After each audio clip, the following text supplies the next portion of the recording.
जय श्री राम। बहुत स्वागत है आपका आपके अपने खास कार्यक्रम मानस ज्योतिष ज्ञान में। मैं हूं आपके साथ आचार्य राज मिश्रा। बिना विलंब किए हुए बात करेंगे हमारे जो कर्क राशि की जातक जातिकाएं हैं, किस प्रकार व्यतीत होगा उनके लिए दिसंबर 2021 का ये अंतिम महीना। कर्क राशि के जातक जातिका अगर परिस्थितियों को उठा करके देखा जाए तो एक स्वास्थ्य की दृष्टि से काफ़ी सावधान रहने की आवश्यकता होती है। कर्क राशि के जो भी जातक जातिका हैं, इनके स्वास्थ्य को लेकर के दिक्कतें सदैव बनी रहती है। स्वास्थ्य में उतार चढ़ाव बहुत ज़्यादा होता है और मोटापा स्पेशली कर्क राशि के जातक जातिका का बहुत जल्दी बढ़ता है। ऐसी परिस्थितियां देखी गई है और शरीर में हल्का थुलथुलापन होता है। खैर, इस पर चर्चा बहुत ज़्यादा नहीं करेंगे, सीधे पहुंचेंगे किस प्रकार व्यतीत होगा दिसंबर महीना आपके लिए। जो हमारे कर्क राशि के जातक जातिका हैं, दिसंबर महीना किस प्रकार व्यतीत होगा आपके लिए, आइए इस पर चर्चा प्रारंभ करते हैं।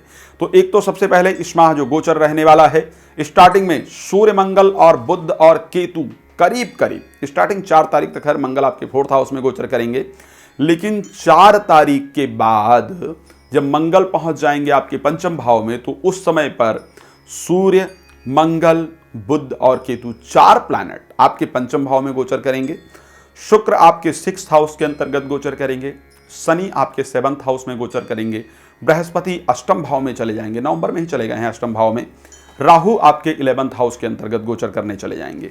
तो ये जो पूरी परिस्थितियां हैं आपके लिए ग्रहों की, क्या रिजल्ट लेकर के आ रही हैं अगर देखा जाए, क्योंकि पंचम भाव में 4 ग्रहों का गोचर और स्पेशली अगर देखा जाए लग्न पर शनि का पूरी तरह से प्रभाव और खष्ठेश का अष्टम भाव में जाना, यह दिखाता है कि स्वास्थ्य की दृष्टि से जो ये माह आपके लिए रहेगा वो काफ़ी उतार चढ़ाव देने वाला है। स्वास्थ्य को लेकर के ये माह बहुत बेहतर नहीं रहेगा।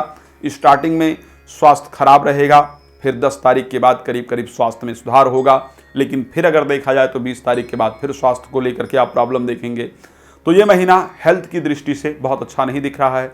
काफ़ी उतार चढ़ाव की जो परिस्थितियां हैं वो इस माह में नजर आ रही हैं।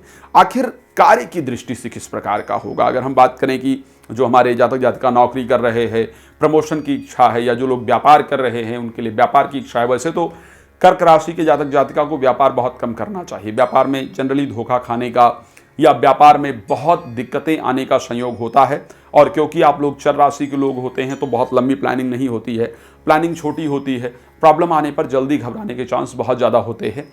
लेकिन दशमेश जो मंगल है वो स्वग्रही हो जाएगा करीब करीब जा करके पंचम भाव के अंतर्गत, तो 4 तारीख के बाद, और स्वग्रही वहाँ पर संयोग भी सूर्य के साथ करेगा जो कि द्वितेश है, और बुध के साथ संयोग करेगा जो कि तृतीयेश है, और तृतीयेश होने के साथ साथ द्वादशेश है।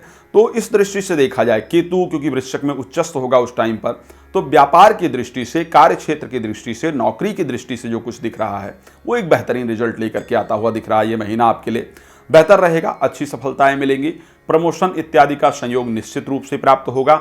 हाँ, पर अपने क्रोध पर काबू रखने की बहुत आवश्यकता होगी और लड़ाई झगड़े से अपने आप को बचाने की आवश्यकता होगी। केतु साथ में होने के कारण षड्यंत्र भी निश्चित रूप से होगा। विदाउट षड्यंत्र अगर देखा जाए तो वो कंडीशन नहीं दिख रही है। शुक्र का 6ठे भाव में गोचर करना, और वो भी 8 दिसंबर तक। 8 दिसंबर तक जो शुक्र है वो 6ठे भाव में 4th हाउस के स्वामी होकर के गोचर करेंगे। स्थान परिवर्तन का संयोग निश्चित रूप से बनेगा, और यदि आप कोई मकान वगैरह गृह प्रवेश करना चाहते हैं तो 8 दिसंबर से पहले उसको अवॉइड करें। मदर के स्वास्थ्य में निश्चित रूप से प्रॉब्लम होगा। आपके लिए कुछ जो बीमारियां हैं, जो गुप्त अंग से रिलेटेड बीमारियां हैं, वो शुक्र निश्चित रूप से देने को तैयार है यहाँ पर। तो इस प्रकार की कुछ परिस्थितियां होंगी। देखिए, चर्चा करने के लिए बहुत कुछ है। अगर हम चर्चा करने जाएं एक एक भाव पर तो बहुत समय लग सकता है, लेकिन क्योंकि हमें आपको कम समय में बहुत चीज़ें बतानी होती है, तो यदि कोई अन्य जानकारी अपने लिए आपको प्राप्त करनी हो तो निश्चिंत होकर के जो नंबर दिखाए जा रहे हैं इस पर आप कॉल कर सकते हैं, बात कर सकते हैं और अपने विषय में पूरी जानकारी प्राप्त कर सकते हैं। जय श्री राम। बहुत धन्यवाद।